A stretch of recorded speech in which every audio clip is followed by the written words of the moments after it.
What up, though? This is Knockouts in 3 Counts. But before we bring you another episode of Podcast Gold, let me tell you about the homies over at Michigan's Finest. Do you ever find yourself trying to get yourself together and thinking, man, this is going to be a great night, but I'm looking for that little extra something? Well, check out our friends at Michigan Finest. If you are into medical marijuana, recreational marijuana, concentrates, vapes, anything of that sort, Michigan's Finest has got you covered. And as you can see here, it's all easily done by their website. It's all curbside, and you'll be in and out in 2 minutes. And they're family owned and operated, so customer service is their number one goal.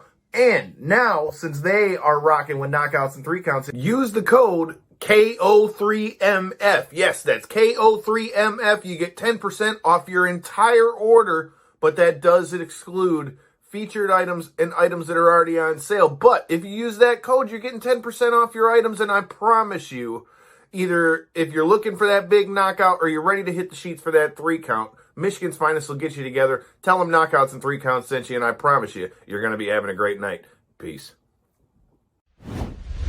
This is the Ring of Honor, a.k.a. Shane T, boy, the baddest champion you ever seen, boy. This is Mr.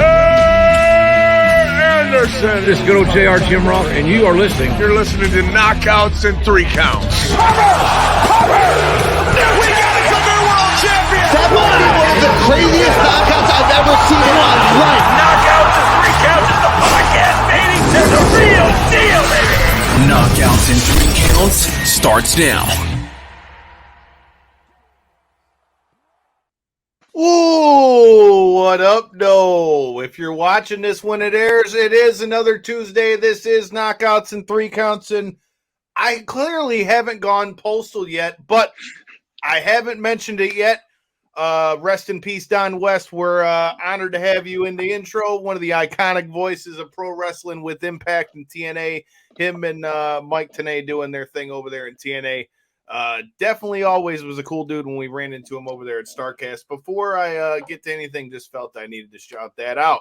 But without any further ado, man, you know, any of you that have been following the show for any period of time know that us over here at Knockouts in 3 Counts, we rock heavy with Shane Taylor Promotions, whether that's Shane or Khan or Moses or any of them guys who have been on in the past. Well, let's add another one to the list. You know, if any of you guys have been following us for any amount of time, you know that we had Shane on right before Final Battle. Well, today's guest was his partner at Final Battle against Swerve Strickland and Keith Lee. JD Griffey, how you doing, brother, man? Thanks for coming on the show. What's up, gentlemen? An honor and a pleasure to be here. You know, the big bro Shane spoke very highly of you guys. So, you know, when it was time to set up this interview, you know, I jumped right on it. So here we are. Let's get it done. You feel me?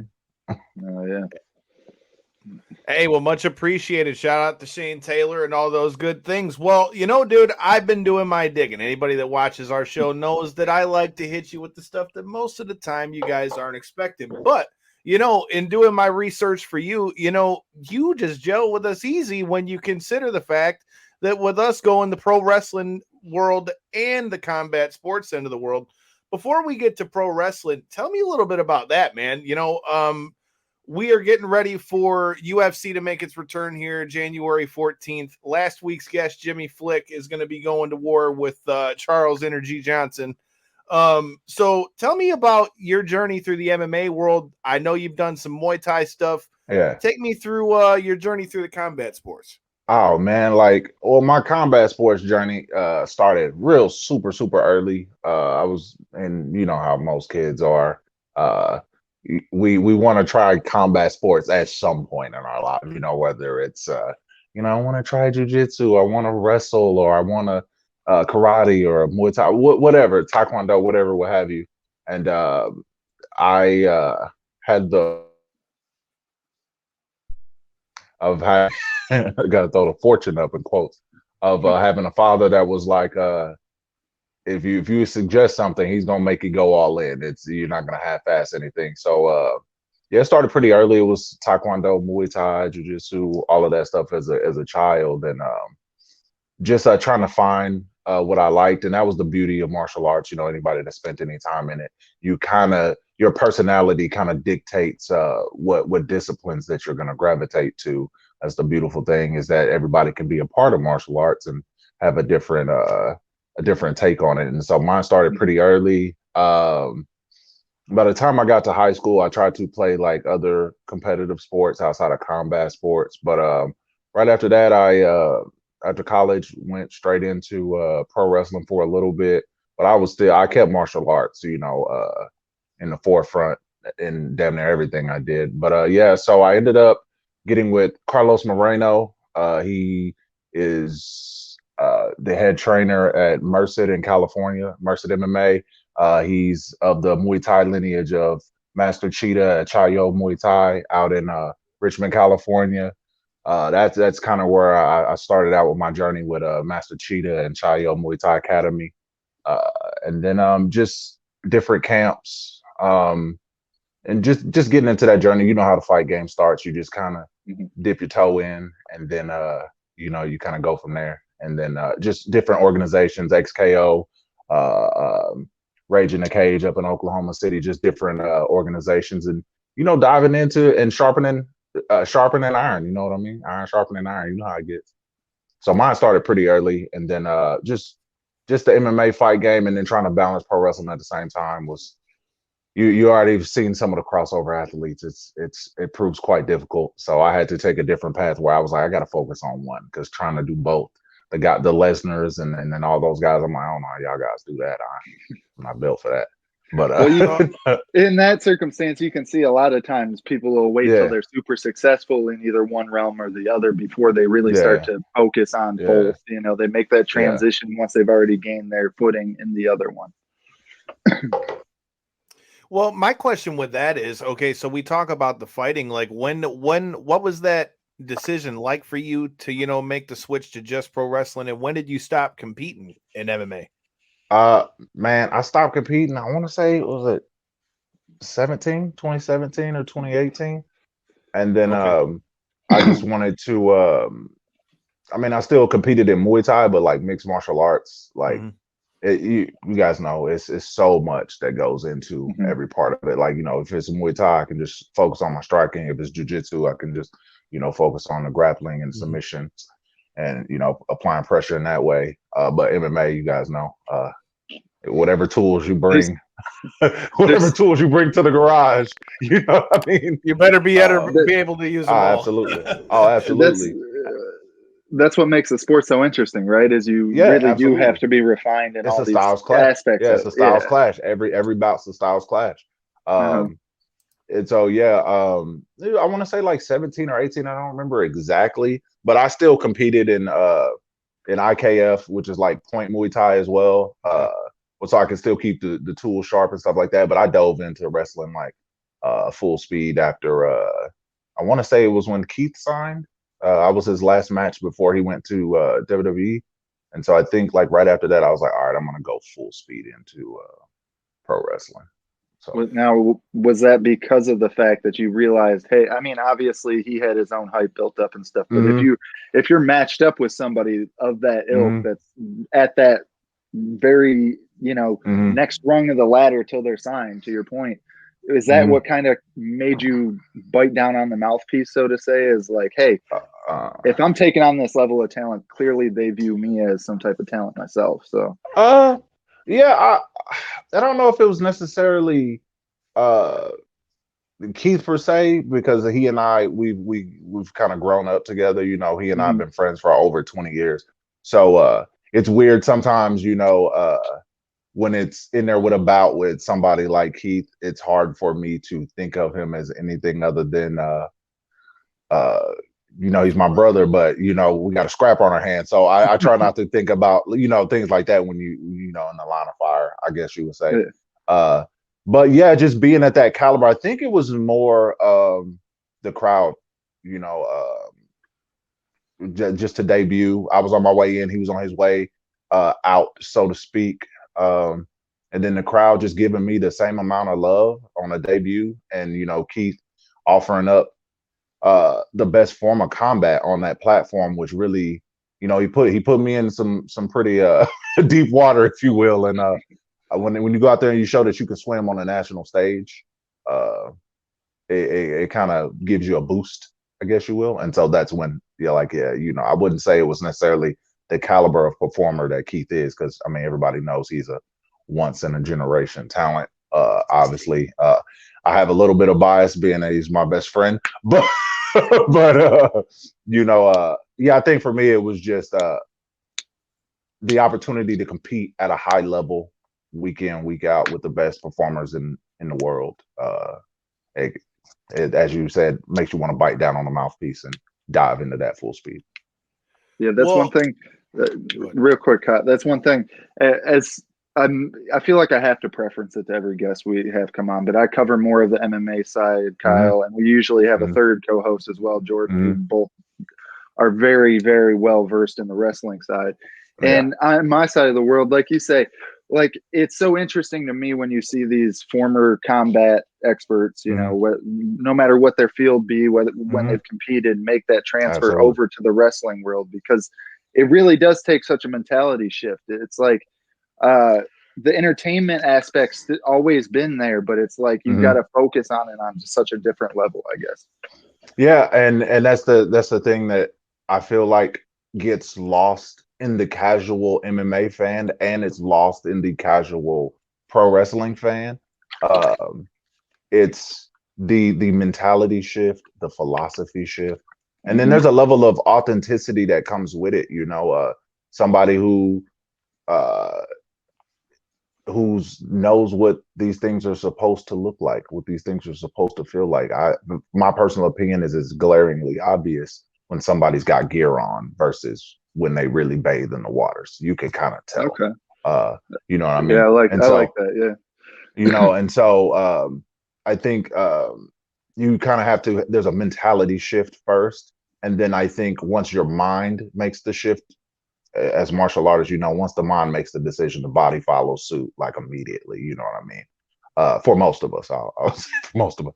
But yeah, so I think that's the part that gets lost with the casual fan, is what goes into it. Shane and I speak on that all the time, where you even see it in a lot of Shane's fighting and his movement, his head movement, and that's one of those things where people are like, oh, he used to box, and it's like, yeah, that stuff's authentic. You can't, you can't see it just undo that. Yeah, it's in one of those things where if I get rocked, in a match or something like that, there's in MMA, you always back to your feet. You know what I'm saying? And so it's one of those things, like you'll even see it in my wrestling, where if you even get rocked, you'll see me trying to get to my feet at all times, and it's one of those things where in pro wrestling, it's like, oh, get to the rope or roll out of the ring, but just in my head, I'm always like, to my feet, back to my feet, get to my feet, get to my feet, get to my feet, And so in pro wrestling, I did struggle with that a little bit, where it's like, hey, in these certain scenarios, these certain combat scenarios, it's easier and smarter to do this or that, So I think that gets lost, but I think for those of us who make the transition, I think it translates pretty well. And guys like you like Josh Woods, for example. Josh Woods you see it in his wrestling, he's right? A beast. Yeah, you know what I mean? Like guys like Josh Woods, who he's strong, he's fast, his background, it oozes off of him. Tracy Williams, another guy who's done a lot of that. Kyle O'Reilly, you know what I'm saying? Guys like of that nature. You see it in everything that they do. Even a guy like a Jake Hager, who he also fought. He's gathered the theatricality of pro wrestling, if you will. But as far as for even in some of his bouts and his work, you see it is glaring. Like he can't even hide the authenticity of his combat background. Like you see it in certain guys, Scorpio Sky, Shane, Khan, O'Shea. Look at the big difference Moses. in Brock, even from like a young Brock, from when he come in to now what you when see he throw a after punch, he won the bro, UFC. You see it. You're like, hey, bro. You notice he doesn't fight like a wrestler anymore. And what I mean by saying because you that, can't. Right. You can't approach it. Learning it changes all that how you approach it. Like you see him do double legs, you see him do suplexes, you see him just beat people. Why not? Exactly. Why would he be doing anything else? Because, like, let's be honest, that was the beauty of a guy like a Brock Lesnar, where it's like, what the hell do you have to give Brock Lesnar that Brock Lesnar can't freaking take in a bout? Yeah. If Brock wants you on the ground, you're going to the ground. If Brock wants to throw you, he's going to throw you. You know, if he wants to hit you in the mouth, the you can hit in best the mouth. example of like less is more when you think about it. Because like the first thing I think about, especially growing up when I did, you think of like WrestleMania 19, right? When he did the shooting star press, and how we all know that didn't go well at all. And now you look at him now, and you always hear people say less is more and things like that. In his case, look at it. All he does, ground and pound him, beats people up. It's completely believable because everybody knows he could really do it in a UFC fight. Like, I mean, keep it simple, stupid. But I mean, like, and that's the thing. Like, we can say that, and I hate that for Brock too, because it's one of those things. Like, after he hurt himself, he stopped doing it, and people are kind of like, "Oh, he learned his lesson." It's like, yes and no. Like, I mean, like, are we gonna still act like Brock isn't a super athlete? Like, he can't do that? Like, he just doesn't need to. Why would I do that? When I could just hit you square on the button and the lights go out.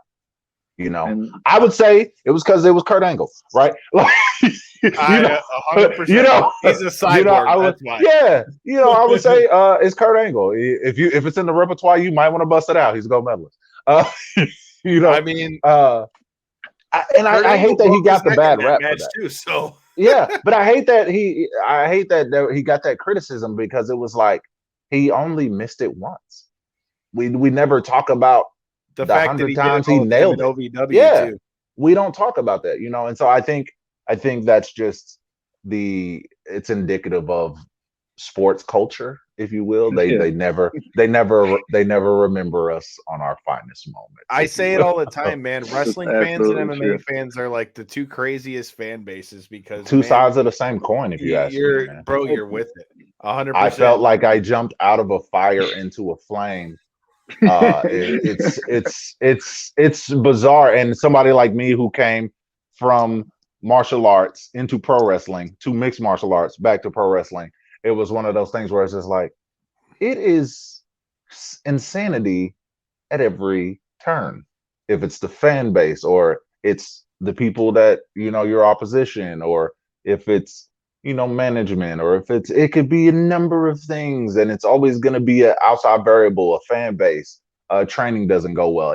You see these things happen in both avenues, in both industries. And it's one of those things where it just goes to show, it's like, when they ask you, like, what's your advice for a pro wrestler or MMA fighter? It's the same, man, buckle up. It's going to be a war of attrition. A lot of times it's not going to be who's the best. It's going to be who's left. Some of the best wrestlers and the best MMA fighters, you guys probably know it as well as I do. Some of the best, we never even see them because they don't stick it out, because it's so much BS that goes with it. A lot of times, the people who we deem the best fighters, the best grapplers, the best, whoever, what have you, is a lot of times they're the guys who's left, the guys who were the mentally toughest. Like, the mental toughness is everything on both ends of this industry to deal with the fan base and deal with the actual wear and tear of what we do in both industries, and so I'm glad that these kind of conversations are coming up in podcasts of people who cover, both industries, because I feel like that's something that gets lost. That's information that gets lost when people are trying to get a headline, you know what I mean, to get clicks or whatever. You guys are really like, being like, no, the ins and outs of this is very complex, it's very intricate, and I feel like the fact that it doesn't get lost by the hardcore fans is what will keep our industry alive in MMA and pro wrestling. Yeah, it's weird just how many like differences there really is in so many regards. But to your point, I guess the similarities are more glaring than the differences, because of the fact that the similarities end up becoming what the talking points end up being more often than not. Martial arts trained me for pro wrestling, and pro wrestling trained me for martial arts. It's really crazy. Yeah. Well, with that being said, how much do you get to do you keep up on UFC and all that stuff now as much as listen, yeah, let's just say some of the news isn't the best of news, right? Yes. Right. Feel free to elaborate whatever your man. thoughts. Look, yeah, I've learned to be mindful of my takes on certain certain things. I totally feel you. But I'm also of my natural default setting is I don't speak on things that I don't know of. So like again, first glance, you click on the internet, you click on Twitter, you click on YouTube, you're gonna see different news outlets and different things of that nature. So I wish that when we speak of pro wrestling and mixed martial arts, I wish that we would always be talking about the bouts and not some of the stuff that gets caught up, outside of it. with it. And I think, go ahead, sorry. No, I didn't mean to interrupt. But a lot of that too, though, is to your point, not life is pro wrestling, but to an aspect, right? You got to know these guys' characters and their personalities and stuff. And the only way to do that is through their actions and through their interviews and stuff. So that's to the a only point, way, I understand. Yeah, to a point, I agree with you, right? Like cover the bouts, cover the training, cover the skill that goes into it. But you can't like somebody if behind if you don't know them. They're, if you don't know them. So it is what it is. And that's honestly, when we have people on the show, it's great to cover your next fight, your next, how did the last fight go? But you want to get to know the guy. Yeah. But you also want to get to know the guy or gal. Yeah. Yeah. That means more to me as somebody like you're saying that pays attention to all this stuff. That means more to me as your backstory than necessarily is the absolutely current, Yeah, and so I think I've covered it a little bit. Obviously, when you get on the mats and on the bags, a lot of the guys and gals in the gym are talking about it and things of that nature. So I keep up with it here and there. Keith and I were at, I want to say it was a couple months back, where Nunes fought. Jesus Christ, Pena. Pena. Yeah. We were at that one. We got hooked up with some pretty sweet accommodations and stuff. So we got to take that one in. So that was my last UFC event. I got to kick it with the homie Kevin Holland. Okay. That's bro. That was my last like UFC MMA experience, was going to that with the family and just being able to kind of breathe in MMA. I was like, oh, I miss this. You're just like, oh, I miss this. But I haven't been able to keep up with much of it outside of the return of Bones. There's a lot of people talking about the return of Bones, and then obviously the Dana White situation. Hope all of that stuff gets sorted out with everybody. It's crazy, even with the point you made. You mentioned how close wrestling and MMA are. Look at what we have like in the outsides, like on both ends, right? When you think about it, and wrestling, all week everybody's talking about how Vince is going to be back in WWE and all the shit with that and the scandal with there. And then in MMA, you got all the shit with Dana White and then Phil Baroni and all his shit.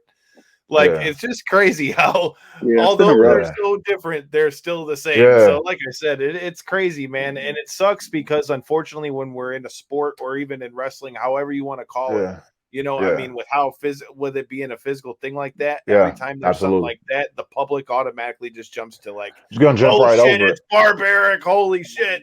But it's I think that's been sport. It's I think that's been one of the biggest lessons that I've learned as a combat sports athlete, even just recently signing with Shane Taylor Promotions. And that's one of the big credits that I'll give to the homie Shane is, signing on and, getting my bouts promoted differently. And also just the stuff that takes place off camera where he's, being like, hey, you got to be careful with this. You got to be focused on this. Don't be washed up in this. Don't be washed up in that. Because so many wrestlers, so many fighters, we get distracted by that. And you see it all the time. A lot of times that's what you guys end up covering, right? Like, because it's like, it just stuff just happens in this world, the fight world, the pro wrestling world. It gets a little crazy. It doesn't happen anywhere else. To your point, it's just like you kind of gotta be from here or experience it to kind of get it. Like, I'm not really like, even in this answer, I'm not really saying anything. But you guys get exactly what I'm saying. I haven't said it. Don't have to be explained. I ain't said nothing, but you understand what I'm saying. From that's the thing from that even.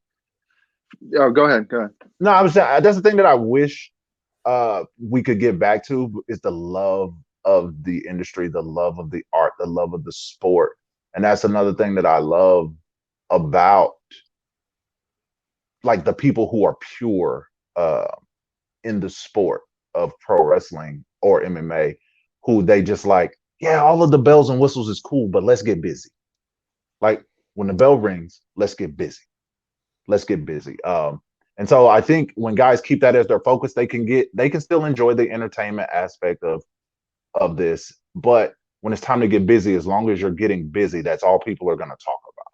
You know, we can say what we wanted about Conor McGregor or whatever. When it was time to fight, he got busy.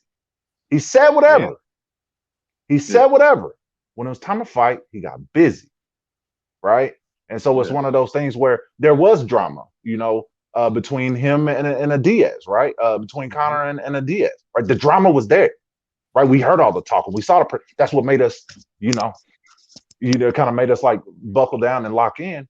But when it was time to fight, they got busy, right? And so that's what we're here for. It's like, yeah, get us all of that stuff to get us into the fight. But when it's time to fight, let's get busy. I think the thing that's getting lost in our industry is while it's time to get busy, there's a lot of chicanery going on. And I wish that wasn't the case because we have so many amazing athletes in mixed martial arts. We have so many amazing athletes in pro wrestling. And I just wish that was the focus. but to Shane always has this sentiment in the clique where he just kind of like, hey man, we let the dead bury the dead. You know what I mean? That ain't our job. You know, our job is to show up and knock cats out. You know, you apply the precision, I'll apply the pressure, and let's go get this bag. You know, and so that's been my focus. You know, and you guys know Shane, so you know how it is.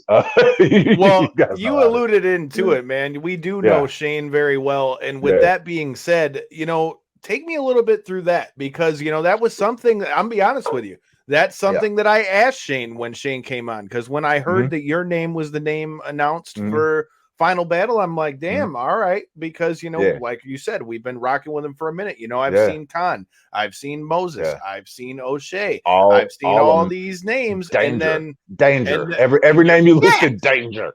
Danger. Just walking through, Con, you danger. know, the gates of agony. O'Shea, See what I did? Danger. You know, you know, danger. but exactly. You know, you're walking through a crew full of killers. You know, Shane knows what he's doing. If he ever was a guy that was just trying to protect himself, he sure picked a crew full of killers to do so. Absolutely. And so, but that's the thing with Shane is like that's what I love about. He don't need nobody STP. to protect him though. That's what I love about STP is like people just like so why now? Why this? Why that? And it's like, man, look, I just needed to wait on the ink to dry because the thing that's been different here in Shane Taylor Promotions that I will say is Shane and I have been friends forever. But the thing with Shane is like when I signed on with Shane Taylor Promotions, I had already been dropping bodies left and right. And I was like, why is this not manifesting the way that I want it to? I've racked up stats. I've padded my stats in the indies.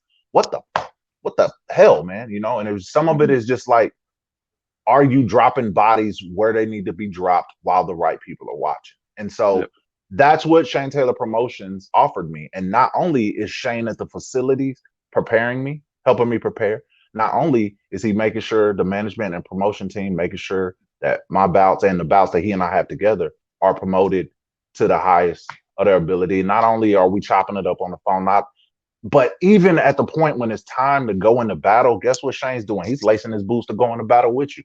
What? Say less, bro. You know what I'm saying? Say less. You know, and so it's one of those things where that's how it came about. It was like, all right, man, we got this op, you know, at Ring of Honor, an opportunity. And, you know, it was always about, like I said, weathering the storm, staying the course.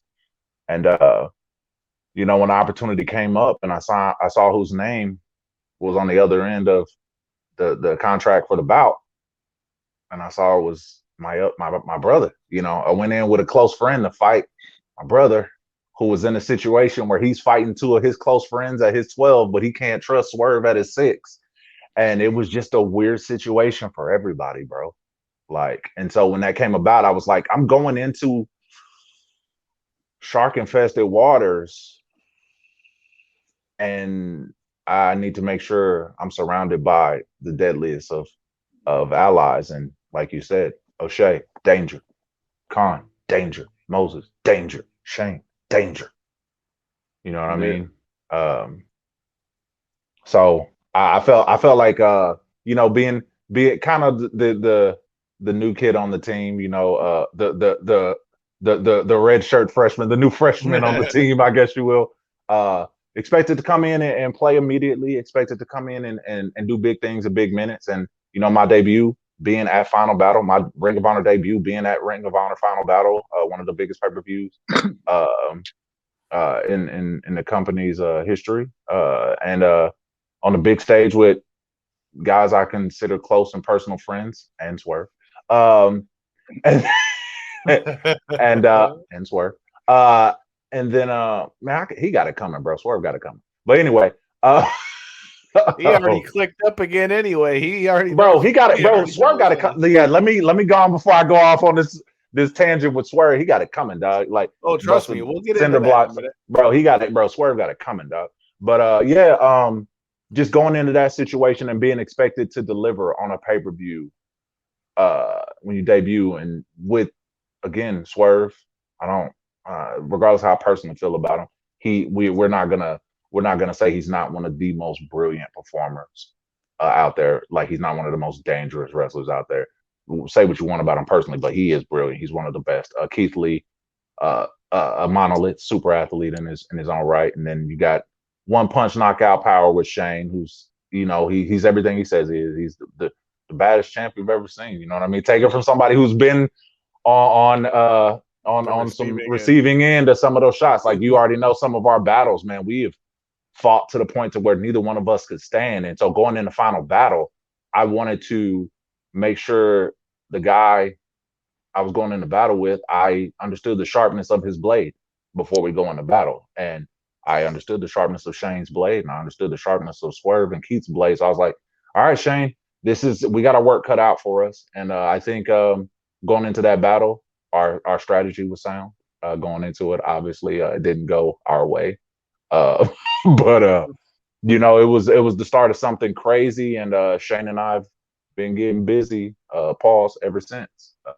Every time the bell rings, we lining it up and we running it. So, well, you kind of led right into what I wanted to ask about. You mentioned that you're the newest member to Shane Taylor Promotions, but you've alluded to it through the whole interview, and something that I wanted to know more about, because I didn't know as much headed into Final Battle, is you talk about the relationship that you and Shane and Keith and even Swerve have.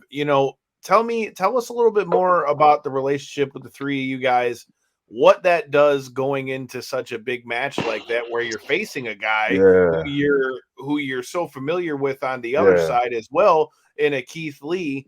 And with that being said, and you being part of Shane Taylor Promotions, I mean, what do you see next? I mean, I know I texted Shane right after it was over with, and I said, well, shit, dude, I originally thought it was the return of the Pretty Boy Killers. Maybe it's Shane Taylor Promotions 2.0 with a limitless flavor this time. I don't know. And that's the thing. That's the thing in wrestling is so crazy, is you really don't know what's gonna happen, right? We went into that with Keith as the adversary. Keith was the op going into the match. It was really weird for Keith and I, because he and I train, and we're at the same camp. He's a part of my MMA team now, and so needless to say, that made training awkward, and holidays were a little awkward. A little, just a smidgen, just a little smidgen awkward. But just with the thing with Shane and Keith, just between the three of us, like we've all been close, right? And so going into it, it was very adversarial, but we in the middle of the bout, Swerve just kind of leaving them hanging. And like, you prepare for it, right? We're like, oh, we got this. I don't want to say we were treating the dub as a foregone conclusion or anything, but we were kind of like, look, these guys can't coexist. These guys can't coexist. There's no version of Keith that's going to take the low road. So once Swerve tries to take the low road, we got them. right? I didn't think Swerve would just up and leave, right? So when Swerve up and left, the dynamic of the match changed because it was kind of like, I mean, you saw the fight, like there was parts where there was a bit of restraint in Keith and everything Keith did. He wasn't slamming us as hard, or he wasn't throwing the like, you know, he can take something off the punch and he's still gonna get CTE. But you ain't feeling it. but to his point, it was one of those things where it's like, who's the op, right? Like who's who? And so I think the bout got really muddied, and I think I took my eye off the ball. I won't speak for Shane. I took my eye off the ball.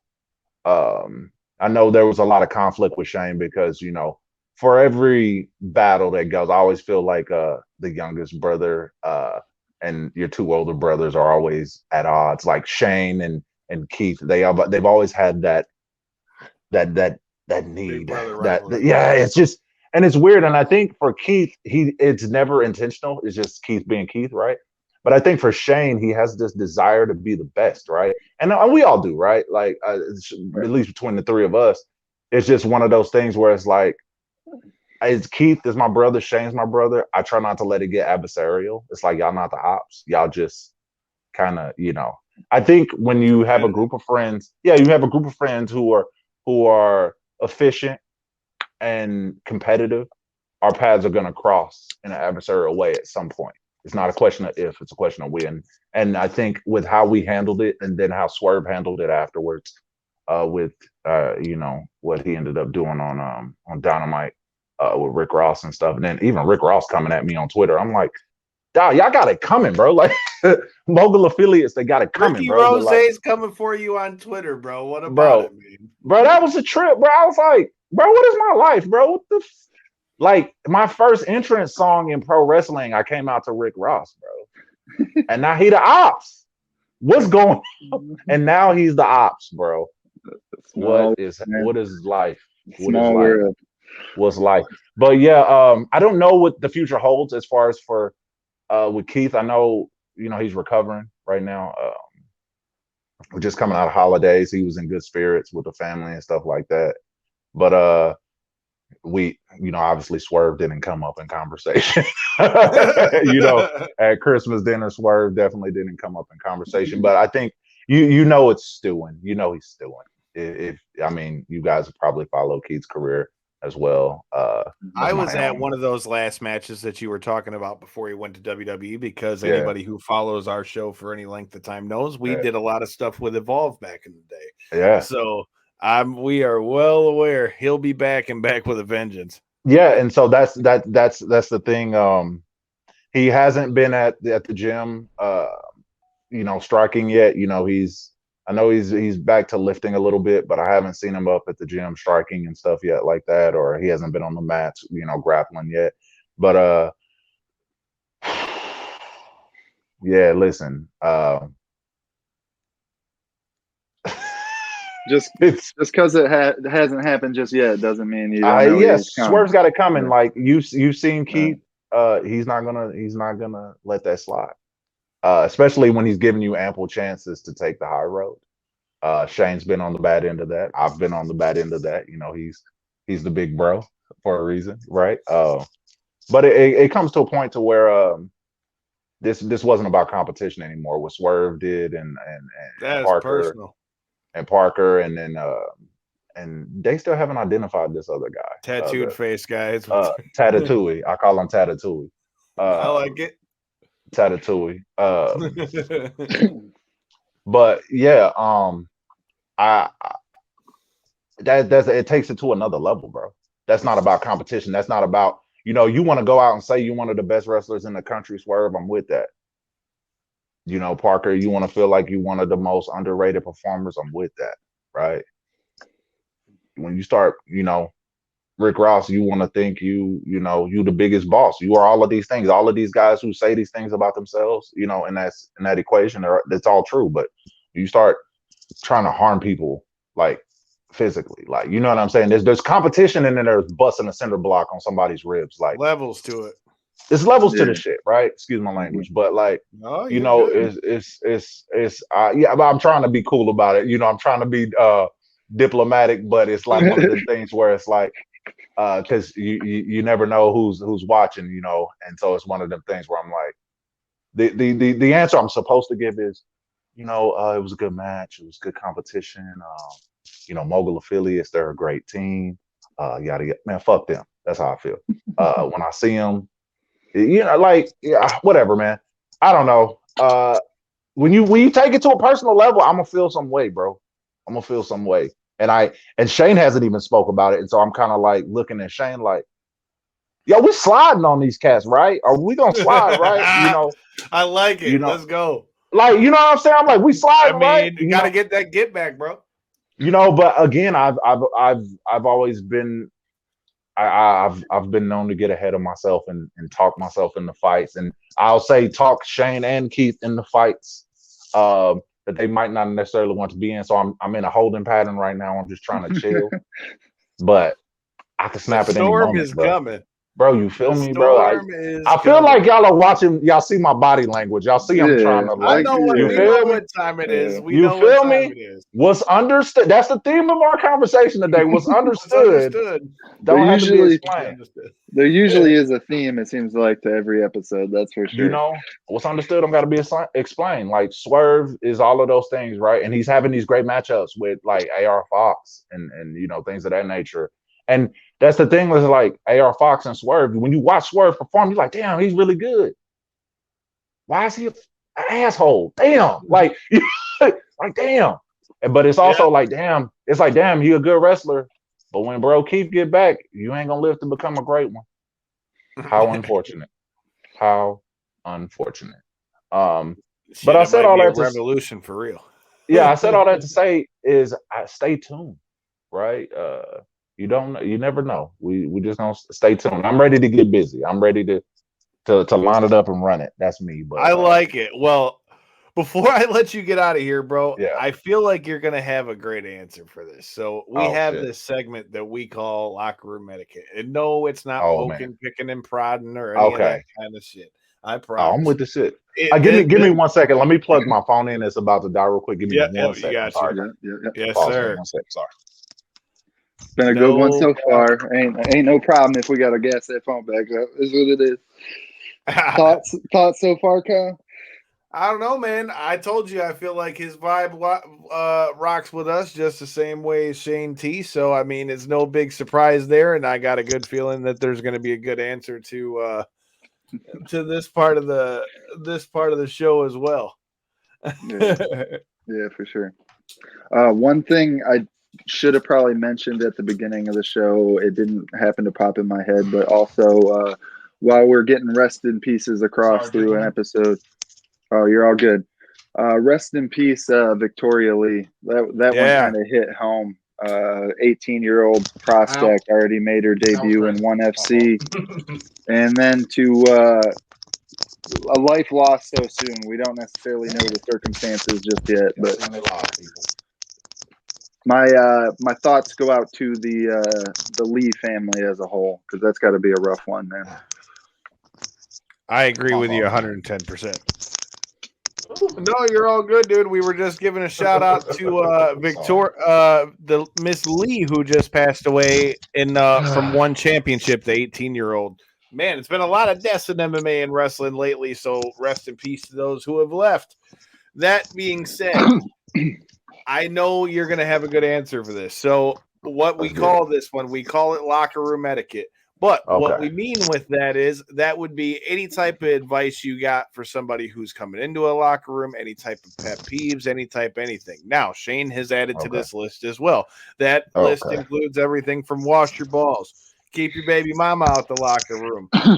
Silas Young said don't get too comfortable. Josh Briggs from NXT, bring your own squirt bottle, bring your own wrist tape. Ninja Max said don't be afraid to get in the gym and still be training and stuff. So if you had any of those pet peeves or anything that would piss you off, or any advice for somebody coming in, or any of those things that you wish motherfuckers would do more, feel free to let it rip. Okay, so we had wash your gear. All right, that's a good one. I'm trying to think of ones that I would have that were already said. Get in the gym, like that's important, right? I'm trying to think. I feel like bring your own squirt bottle, bring your own tape. That's all good, right?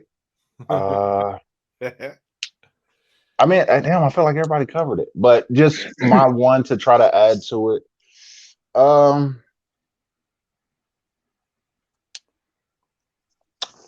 Act like the janitor is the promoter. Treat everybody the same. Act like the janitor is the CEO. You know what I'm saying? I think that's something that I run into where you'll see certain guys who they'll goof off or, doing whatever, what have you, grab assing, if you will, whatever. I like to have fun like the next guy, but you see guys, grab assing and doing all the things of that nature. And then when a promoter's around or they do stuff that you don't see them do at Impact or Ring of Honor or WWE or NXT or AEW. And then it's like, well, if you wouldn't do that there, why would you do that at any show? Conduct yourself, put your best foot forward, no matter where you walk. And I guess is a way to say it. I guess I should say, treat everybody the same, be respectful to everybody. And, act like the janitor is the CEO. The guy mopping the floor, treat him with the same respect as the guy signing the check, and then that way you don't got to worry about nothing. You good with everybody. You're respectful to everybody. And at least that's how I try to handle it, Mm-hmm. I mean, those people are all usually more highly viewed in the opinion. But that being said, especially in the wrestling realm, man, you never know where some of these people that are setting up the mats and setting everything up, where they might end up in 2-3 years, man. They're clearly doing that position more often than not because they're trying to chase their dream too. So you never know. Yeah, you're absolutely right. There's a lot of people who like coming up in wrestling, like in Texas, where I came up a lot, who were really shitty to Ricky Starks. And I bet they're regretting that decision. Yeah. That's a very you never good know. example. Guys like Sammy Guevara, who was written off in Texas. I bet people are really regretting that decision. You know what I'm saying? So, like, always be kind to everyone, at least that's what I try to say. Just be respectful. You ain't got to like everybody, but try to treat everybody the same. So if you just put your best foot forward no matter where you walk. Hey, man, that makes perfect sense to me. I feel like I am even more so looking forward to seeing what's next from STP. Shout out to the homie Shane Taylor. Make sure you check out look, that channel when Shane's involved, it's gonna be some, somebody getting knocked out. And if I'm there, I'm probably gonna do it with a smile. Knees and elbows. Let's go. Bro, you know what I'm saying? 8 limbs, baby. 8 limbs, baby. 8 points of contact. I like it. I like it. I like it. And with 8 points of contact, let's hope the Seahawks take a dive and the Lions can get in the fucking playoffs. That's what I'm talking about. You couldn't get out of there without doing it. Like, I needed to put it out in the universe. I needed to manifest it. He's trying to manifest it in the he's like, I need Yes, that's exactly. He said, I'm gonna just throw it out there. I need some affirmations from the people, please. That's what I'm talking about. I need the Seahawks to take a dive, and I need the Lions to get their head out of their ass and not do like U of M did. That's what I'm talking about. Hey, that's he's like, I respect every athlete. I want to respect every athlete. I want to respect every grind. But I'm a homer, so Seahawks, get out of here. Hey, this is spoken as a true Lions fan. Okay, I have seen how this story goes. I have been through 0-16 seasons. The fact that these guys have magically decided they learned how to play. And here's the worst part of it. Isn't it ironic that our whole playoff life depends on our ex-quarterback's team, and our ex-quarterback is hurt and can't even play in said game. Now, isn't that a son of a bitch? Like, I feel like those are, like you guys were saying, like those are like the wrestling storylines that's just like in sports naturally. Life is pro wrestling. You want to talk about what's the craziest part, right? Is we're rooting against them, but the Seahawks are rooting for us because any of their fans. It's so bizarre. If we don't beat Green Bay, none of it matters for them either. So it's just funny. Well, then they need to tell the Seahawks to go take a dive, and maybe we'll think about it. But let me ask y'all this though. Let me ask y'all this though. Like, if you guys still make the playoffs, like y'all still taking a QB in the first round? I feel like Jared Goff, I think, has done a good job of. Yeah. I understand that. I understand that. But if Stroud is on the board, are y'all not taking him? Dude, that's a good damn question. That's a good question. Yeah. You didn't expect the hard questions. Look at you. I like you came it. with the hard questions. You didn't expect them. It. Look at you. Flip it. I like it. We ain't skirting here, but I'm going to say this, and I will go on record for saying this because I was one of the biggest ones. Be careful going on record now. Be careful going on record. In this one, I feel safe enough in doing so. All right. I will be honest. I was not the biggest Jared Goff fan. The way this guy has been able to turn the season around and the fact that he's had so many snaps without an interception. That's, I think, his biggest stat this year. Yeah. And that's why I have to say I was one of the biggest ones saying, son of a bitch, we might have gotten screwed in this trade. And he has done a good job of showing that he can handle the load, even if that means that we don't get to the playoffs. I mean, he did turn the season around and turned his play around. So whether we do get Stroud or not, I have to give credit where credit is due when it comes to Jared Goff, because I definitely gave him a very hard fucking time when he came into Detroit. So I'm gonna be straight up.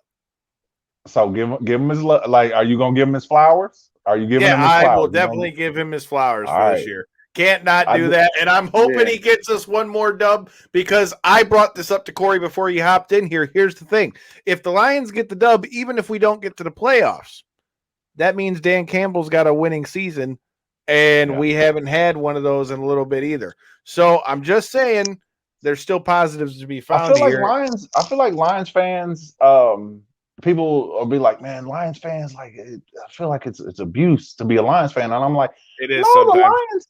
But at the same time, I'm just like, the Lions have had good players. Yeah, we've never had a complete team. That's the problem. We had Barry Sanders, but never had a complete team. We had Matt Stafford, who had an arm that was. Here's the question, though. Yeah, here's the question. Here's the real question, though. And I don't know a lot of Lions fans. Like, I got one, like my buddy Kenny, and he's like, he swears by the Lions. So I gotta know if this. I gotta know if this happened. If this is just a Kenny thing or this is a Lions thing. So Stafford, obviously not with the organization anymore. Is there still love from Lions fans for a guy like Stafford? Because I know when Batch left, Batch left to Pittsburgh, the same as Justin Verlander. Yeah, I feel like that's a very adequate comparison. Is the Verlander trade when Verlander left the Tigers, and people still. I wanted him to get a damn ring because I was pissed he didn't get one with us, because they should have won when they played San Francisco, but they got blew the fuck out. And that's the thing, is just like with Megatron and Stafford, excuse me, with Megatron and Stafford, I'm like, I don't know, like, I feel like Lions fans should be proud of. They didn't have some guys. They had some dudes. Yeah, some serious dude qualities. Had some guys on the roster with some. We dude had qualities. pieces, but we never had the full team. That's the problem. Man, but who? Kind of how STP's got the roster full of killers. Bro, we didn't have the roster full of killers, though. Listen, I've been telling Shane we should change STP to the Justice League. Like, we got everybody. we the Justice League now, bro. Like, we got, you know what I'm saying? Everybody's like, got their own. Like, soon as the ink dried, I looked around like, all right, so we finna run up on Thanos now or what? We Avengers now. Let's go. Like, we got the complete. Infinity Stones. I'm here now. Yeah, I was the last Infinity Stone. Let's go. Let's start dusting folks. You feel me? Like, shit. I like it. Let's start dusting folks. Let's start dusting folks. That's how I feel, bro. Like, But no, I did want to know that. Like, with the Lions, I'm just kind of like, is the love still there for sure. Stafford, bro? Is the for love sure. still there? Whenever you can commit most of your career to a team, and you can't deny the guy was good either. Like when you look at his stats, like that guy had a cannon. He from Texas though. He a Texas boy. He Highland Park, baby. You know what I'm saying? So Stafford is that guy, bro. You know, but yeah, I wanted to know that because I'm like, there's always gonna be love for Barry. You can't get anybody to say anything bad about Megatron, right? You know what I mean? What's there to bad to be said? That guy gave us everything and we killed him. And now he provides the lovely Michigan State with some fine cannabis from his new line called Cultivate, if I'm not mistaken. He's got his own weed. Plug it. He's trying to get the plug out there. I like it. Yeah. Use that code. Hey, that's the smoothest. Hey, y'all laughing, but that's the smoothest plug I've ever seen. Like that was smooth. Like he's killing it. No, but like on a serious note, guys, like I'm so excited about the future of STP. I'm excited about the future for the Detroit Lions too. I feel like y'all got a good draft pick coming up. I feel like y'all taking the QB in the first round. I'm gonna be honest. It wouldn't be the worst idea, but but I feel like that's burned us so many times, right? If we could just build up. You mean y'all don't want another controversy, bro? Exactly, man. Come on, what? Man. It wouldn't just be like the yearly thing that happens around the time of the draft. Let's build up some actual skill players beyond just the actual hands and the quarterbacks. I'm about to cut y'all deep with this one. You say y'all don't want a controversy? Like when was y'all's last QB controversy? I want to say it was like what was it like Harrington and who's the other? Oh Lord, man, that one hurt. That one hurt because it would be like. I would watch. I'm sorry. Him play and I'd be like, that was. Oh, he's still got an Hill Griffey. I'm sorry. That was Hill Griffey. I'm sorry. Hill Griffey. He took a page out of Ken Griffey's page over here. But hey, dude, we here. No, but I'm definitely excited about the future of STP. I'm giving you guys hell right now, but I'm excited about the future of our careers in pro wrestling, STP, and I'm excited for Keith to get back as well. And Swerve got to come. So Swerve got to come, man. Hey, man, you heard any social medias or anything? Tell the people where to follow you. On Twitter and Instagram, that JD Griffey at that JD Griffey on Twitter and the Instagrams. Get at your boy on Twitter and Instagram. Give me a follow. And that's it. That's my social media. I don't really be on social media like that. That's another thing that I have to credit Shane with. I know. I gotta credit Shane. Shane is like he's got a pretty sick management team, for all of us. So our social media is popping too. So I'm just like, it's like, dang, we got all the cool bells and whistles in the STP, baby. Let's go. I know, man. I'm the same way. It makes a difference, right? It really does when you can see the socials booming. You can see the fans start to go off and stuff. You feel me? We out here applying pressure. At the same time, like you say, you got to live your life. Is so antisocial. It's a trip, though, because Shane's so antisocial. He's y'all know him. He very much keep to himself. Like like when it's the click, we be chopping it up, but he's very much, Shane's always clocking everything. That's why definitely I don't have to be that guy on the team, which is good because I hate being that guy on the team that I got to be like, it's just like, oh, I'm the team sniper. I'm the sniper on the team. Just point the guy out and I'll dust him. That's all I need. That's all I got to do is dust. All right, cool. I'm here for that. We the Avengers now, bro. We here. We You already heard it. We got all the Infinity Stones in this bitch. We got everybody. Yeah, Make sure you hit that subscribe button so you guys don't ever miss any of the action with us. And if you ain't already gotten down quote that on Twitter. That's what I want to see on Twitter. Quote that on Twitter. JD Griffey was the last Infinity Stone. More, dude. Yeah, I'm the last Infinity Stone. STP ready to dust people. Let's get it. Hey, man, you heard the man. Watch out. STP coming through. Make sure you hit that subscribe button and get ready for tax season. Get with G3, payroll and tax, and tell them Knockouts and 3 Counts sent you. Peace. Get that money.